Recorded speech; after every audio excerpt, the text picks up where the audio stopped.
샬롬 할렐루야. 히브리 단어 묵상 네 번째, 사랑입니다.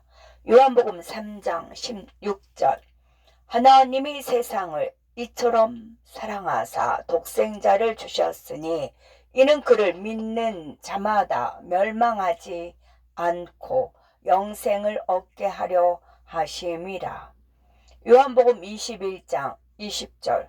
베드로가 돌이켜 예수께서 사랑하시는 그 제자가 따르는 것을 보니 그는 만찬석에서 예수의 품에 의지하여 주님을 파는 자가 누구오니까 묻던 자더라.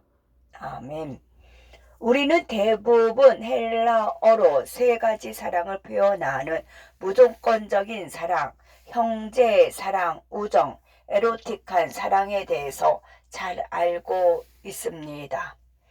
히브리어에도 사랑, 러브로 번역되는 여러 단어가 있다.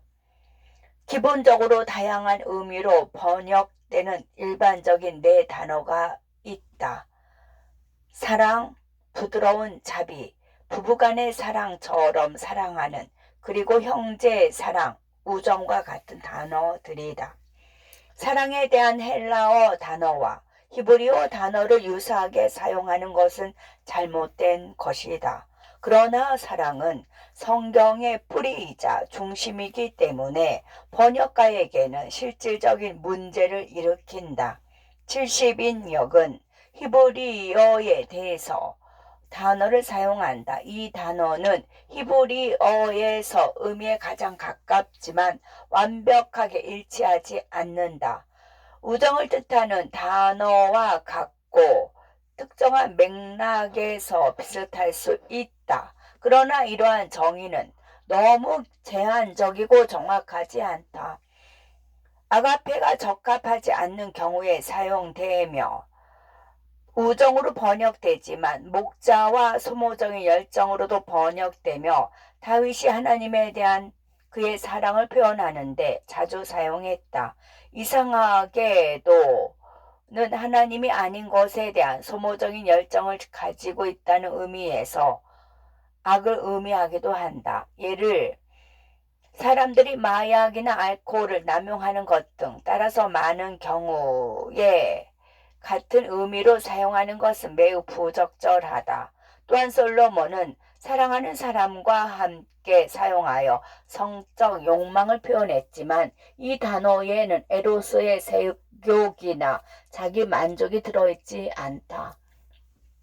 위에 언급된 사랑에 대한 네 번째 히브리 단어이다. 이는 종종 난망적인 사랑으로 표현되거나 부드러운 자비로 번역된다.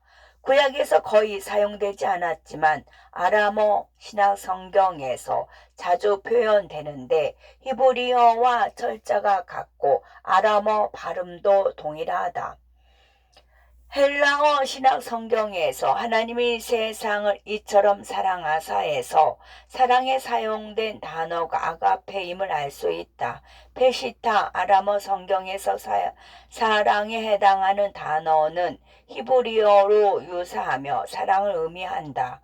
그러나 요한복음 21장 20절 예수께서 사랑하신 제자에서 헬라어로 다시 아가페라는 단어를 사용하지만 페시타는 히브리와 동일한 아람어를 사용한다. 오늘날 대부분의 성경학자는 예수님과 그분의 제자들이 헬라어를 사용하지 않고 북부 또는 고대 갈릴리 방언인 아람어를 사용했다고 믿는다. 아람어는 다른 언어로 번역하기가 매우 어렵다. 복음서의 원본이 아람어로 기록되었다가 약 20년 후에 헬라어로 번역되었다는 주장이 점점 커지고 있다. 복음서가 원래 헬라어로 기록되었다 해도 예수님의 말씀은 아람어에서 헬라어로 번역되었을 것이다. 우리는 AD 300년 콘스탄티누스 시대에 분실된 초기 헬라어 사본보다 더 오래된 아람어 사본을 가지고 있다. 예수님과 그분의 제자들이 사랑에 대해 서로 다른 두 가지 아람어 단어를 사용했다면 그 단어를 헬라어로 번역한 작가 또는 번역가는 두 단어에 적합한 단 하나의 단어밖에 없었을 것이고 그 단어는 아가페였을 것이다. 그래서 다시 예수님께서 하나님이 세상을 이처럼 사랑하사라고 말씀하셨을 때 그것은 아람어를 사용하셨고 요한은 예수께서 사랑하신 제자에서 단어를 사용하였다. 이것은 사랑을 의미하는 완전히 다른 두 단어다. 이 모든 것에서 가장 논리적인 결론은 우리가 두 가지 수준의 사랑을 다루고 있다는 것이다. 이것은 하나님이 그 제자를 사랑하신 것보다 세상을 더 사랑하셨거나 아니면 이 제자를 세상보다 더 사랑하셨다는 것을 암시한다. 즉 우리는 하나님의 사랑에 정도가 있는지에 대한 오랜 딜레마에 직면해 있다. 하나님은 모든 사람을 사랑하시지만 더 좋아하는 사람이 있다는 것이 사실일까? 그분이 나를 사랑하시는 것보다 족장 요셉을 더 사랑하셨기 때문에 요셉이 이집트의 총리가 되었고 나는 칙칙한 늙은 교사에 불과한 것일까? 하나님께서 미리암과 아론을 사랑하신 것보다 모세를 더 사랑하셨기 때문에 모세와는 대면하여 말씀하셨으나 모세의 형 아론과 미리암과는 대면하지 않으신 것일까? 주목할 점은 요한복음 21장 20절은 단순히 예수께서 사랑하신 제자라고 말하는 것이 아니라 예수께서 사랑하신 제자가 따르고 있다라고 말한다.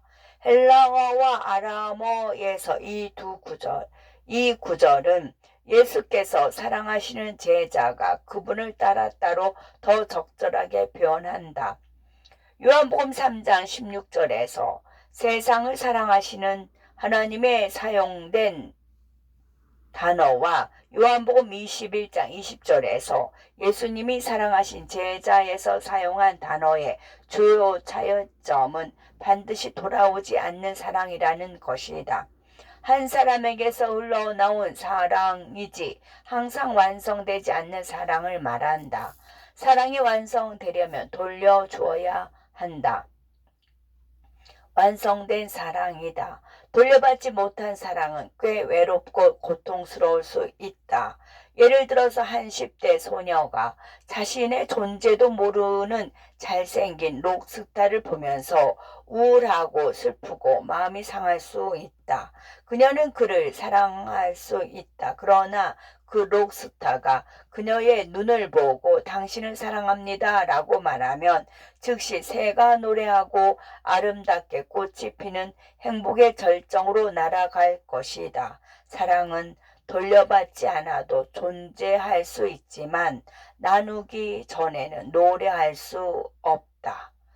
나는 목사로서 많은 결혼식을 집례했는데 이제 두 사람을 남편과 아내로 선언합니다 라고 선포할 때 변하는 것을 보고 늘 기뻤다. 이 순간 서로 사랑하고 서로를 위해 목숨을 걸고 있다는 사실을 세상에 선언한 부부에게는 현실이 된다. 이 선언으로 그들은 자신이 사랑하고 그 대가로 사랑받고 있음을 깨닫는다. 이것이 바로 사랑이다. 하나님은 세상을 사랑하지만 세상은 그 보답으로 그분을 사랑하지 않는다.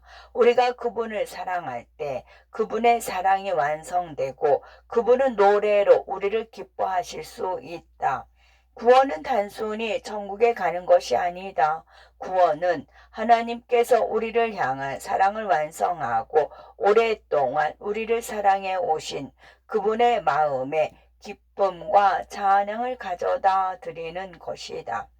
그러므로 우리가 하나님의 구원의 말씀을 받고 사랑으로 하나님께 돌아와 주님 사랑합니다 라고 말할 때 그분의 사랑은 완전해지고 온전히 기뻐하신다.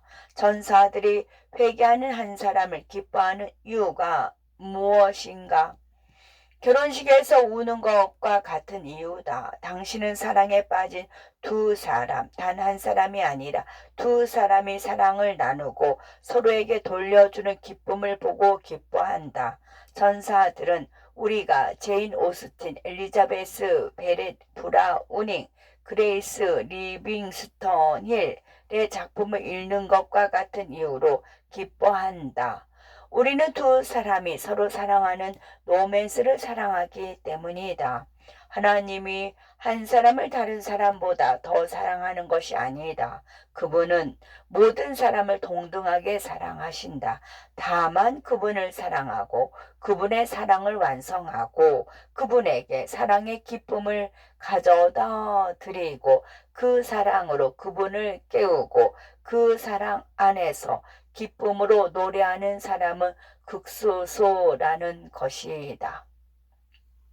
하나님의 마음을 탐구하면서 내가 발견한 가장 결정적인 요소는 사랑에 대한 하나님의 마음의 열정뿐만 아니라 대가로 사랑받고자 하는 갈망이 있었다.